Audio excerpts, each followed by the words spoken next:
Assalamualaikum warahmatullahi wabarakatuh. Perkenalkan, nama saya Enda Rofiana. Saya bertugas di SD Negeri 3 Krui, Kecamatan Pesisir Tengah, Kabupaten Pesisir Barat, Provinsi Lampung. Berikut adalah pendapat saya terkait dengan diskusi ini. Yang pertama, apakah masalah pendidikan dalam artikel juga terjadi di sekolah atau daerah Anda? Masalah yang dijelaskan dalam kedua artikel yaitu rendahnya kualitas pendidikan akibat keterbatasan infrastruktur dan belum optimalnya pemerataan layanan. Hal ini juga terjadi di tempat kerja saya di SD Negeri 3 Krui.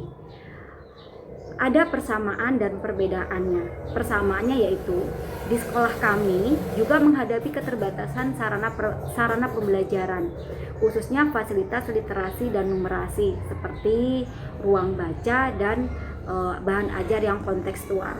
Kemudian yang kedua, dukungan teknologi masih terbatas karena di tempat kerja saya ini akses internet itu belum stabil, jadi sangat sulit, kurang mendukung dalam kegiatan pembelajarannya. Kemudian yang ketiga, latar belakang sosial ekonomi orang tua menurut saya ini sangat berpengaruh dalam kesiapan pembelajaran siswa. Kemudian yang kedua, persamaannya, akses menuju sekolah di Krui ini relatif masih bisa terjangkau oleh siswa.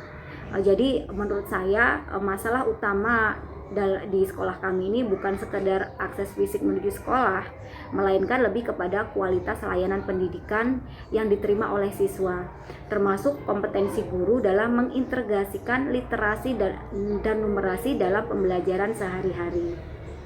Kemudian yang kedua, yaitu pertanyaan kedua, saran untuk mengatasi isu sosial politik dan sosial budaya pendidikan tersebut. Di sini ada 3 sarannya atau solusinya. Yang pertama, tingkat sekolah. Di sini guru perlu mengembangkan strategi pembelajaran berbasis lokal, misalnya menggunakan pendekatan problem based learning dan gerakan literasi membaca harian. Di sini siswa bisa diajak membaca setiap pagi sebelum mulai kegiatan pembelajaran. Kemudian yang kedua, tingkat pemerintahan daerah. Dalam hal ini mendorong pemerataan anggaran pendidikan untuk penguatan fasilitas sekolah di daerah serta menyediakan pelatihan berkelanjutan bagi guru. Di sini penyediaan pelatihan itu sangat dibutuhkan untuk meningkatkan kompetensi guru. Kemudian yang ketiga, tingkat sosial budaya.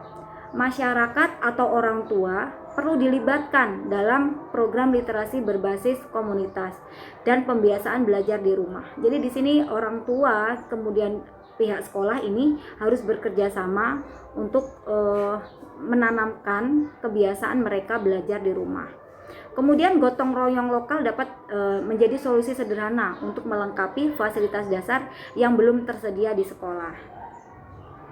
Kemudian pertanyaan yang ketiga, kaitan isu artikel dengan modul 1 dari BMP Studi Komparatif Pendidikan Dasar di berbagai negara.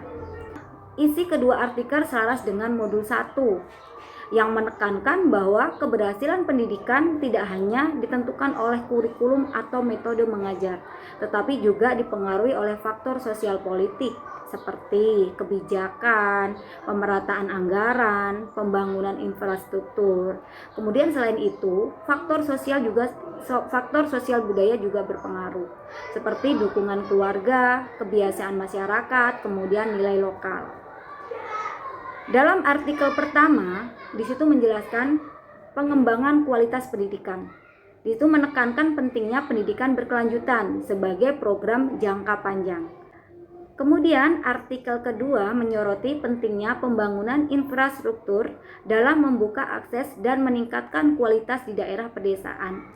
Dengan demikian dapat disimpulkan bahwa artikel dan modul sama-sama menegaskan bahwa peningkatan mutu pendidikan harus bersifat komprehensif dengan memperhatikan kebijakan nasional, kondisi lokal, serta budaya masyarakat setempat. Mungkin demikian yang dapat saya sampaikan. Terima kasih kepada Ibu dosen dan teman-teman semua. Saya berharap Bapak Ibu berkenan memberikan tanggapan dan saran kepada saya agar solusi yang diberikan dapat lebih baik lagi. Terima kasih. Wassalamualaikum warahmatullahi wabarakatuh.